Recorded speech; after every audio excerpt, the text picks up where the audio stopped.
Welcome to War Journalist. In order not to miss the latest developments and exclusive reports on the war being carried out by Israel, you can subscribe to our channel. The Israeli army has found a critical way to completely eliminate the Hamas organization from the Gaza Strip. It was the discovery and subsequent destruction of Hamas tunnels in the Gaza Strip, both north and south, using state-of-the-art military equipment and supplies. In the south of Gaza, in the area south of Gaza City up to Khan Yunis, and in the vast area up to the Egyptian border crossing at Rafah, the IDF often used technology to discover Hamas tunnel lines. South of Gaza City, there were 40 tunnels and dozens of rocket launchers. These targets are constantly within striking range of the IDF Air Force. At the same time, the IDF was able to deploy ground troops much more intensively to conduct reconnaissance and detection of Hamas tunnel networks. In the northern part of the city, while ground attacks continued along the strip, in the first 10 days of the IDF ground offensive, 28 rocket launch sites, including dozens of launchers and rockets, and 90 tunnels were found in northern Gaza alone. But on top of all this, the IDF reported the recent discovery of a whole new network of tunnels in northern Gaza. Let's take a closer look at Israel's newly discovered tunnel network in northern Gaza, which could have a serious impact on the course of the war. Let's also take a closer look at what steps the IDF has taken after discovering where this tunnel network leads. Let's start from the moment when the newly discovered Hamas tunnel network was first discovered. As we mentioned shortly before, the IDF reached an area deep in the northern Gaza Strip. The Israel Defense Forces Combat Engineering Corps found an opening to another tunnel belonging to the Hamas group. So the 91st tunnel shaft had been found. This underground passage had been in the area since the beginning of the Israeli ground operations. In terms of size, origin, and purpose, the tunnel was very similar to the other 90 tunnels found in the area. But what distinguished it from other tunnel lines was its location. The 91st Secret Tunnel Network was uncovered by soldiers of the 614th Battalion of the Combat Engineering Corps during a second round of sweeps of a single-family home with an outdoor swimming pool in an upscale seaside neighborhood. In a bedroom filled with brightly colored clothes, Israeli army soldiers found a door under all 3 beds that led to the monster's hideout. An Israeli reserve engineering officer, whose identity was redacted from the broadcast, described the tunnel as unethical in the way Hamas operates. The tunnel network described by the Israeli soldier was divided into 2 branches.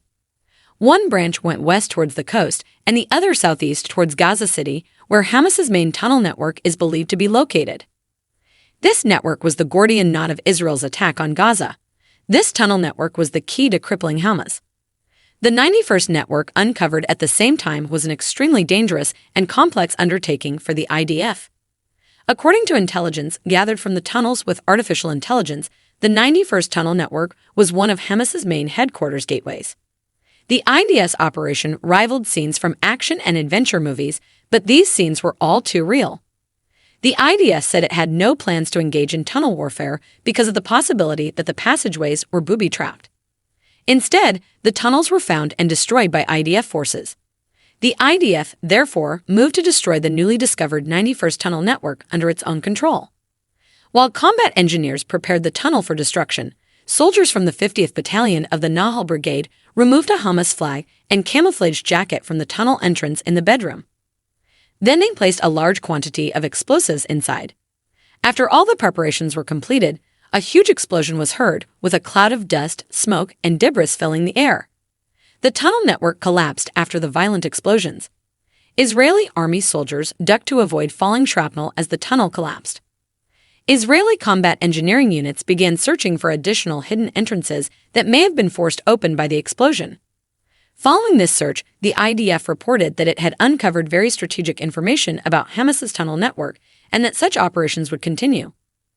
Following these announcements, the Israeli Army's Combat Engineering Corps was tasked with clearing routes for ground forces to maneuver in the Gaza Strip. They used armored D-9 bulldozers and located and destroyed Hamas infrastructure, including tunnels, rocket launchers, and other areas not hit by the Air Force. But the process was time-consuming. The IDF said that due to the slow and methodical advance into Gaza City, the combat engineering forces double-checked every building for tunnels and weapons.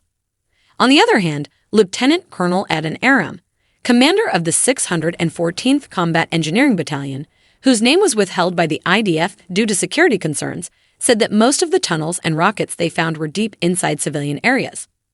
The IDF's operations against Hamas's tunnel networks were, therefore, highly sensitive. Now, however, the IDF's tunnel reconnaissance in Gaza has begun to advance more rapidly in an area that's been flattened by weeks of airstrikes and artillery shelling. Not a single building remained intact in the area, and most were just concrete skeletons. So when the Israeli army ground troops moved in, many Hamas members fled underground to hide. In this regard, Adon Aram said that much more tunnel clearing work will be done after the Israeli army advances into Gaza City. So when will Israel launch a full-scale offensive operation inside the Hamas tunnel lines in Gaza? In order to gain a fighting position inside the tunnels, Israel needs to identify as many entrances as possible for a system believed to be up to 500 kilometers long. Their number is probably in the tens of thousands. But constant surveillance by drones, using sophisticated software that can analyze movement patterns, recognize individual FA, and match them to a database of known Hamas members, will help Israel a lot in the tunnels. These activities are particularly critical in identifying Hamas members passing through the entrance to the tunnels. Knowing the entrances is useful, but even if all known entrances are attacked, it doesn't make the tunnels usable for Hamas. Most tunnels have multiple entrances at both ends, so some will always remain open. Hamas, which built the tunnel, has a huge advantage because they know the network. Israeli software can provide clues linking movement patterns to reveal that 2 points are probably connected, but it does not reveal underground routes, directions, or intersections to map the tunnels. No matter how accurately Special Forces commandos inside the Israeli army would have to go inside, facing great danger and difficulty at the bottom of the tunnels. GPS positioning devices are useless because satellite signals cannot penetrate the ground.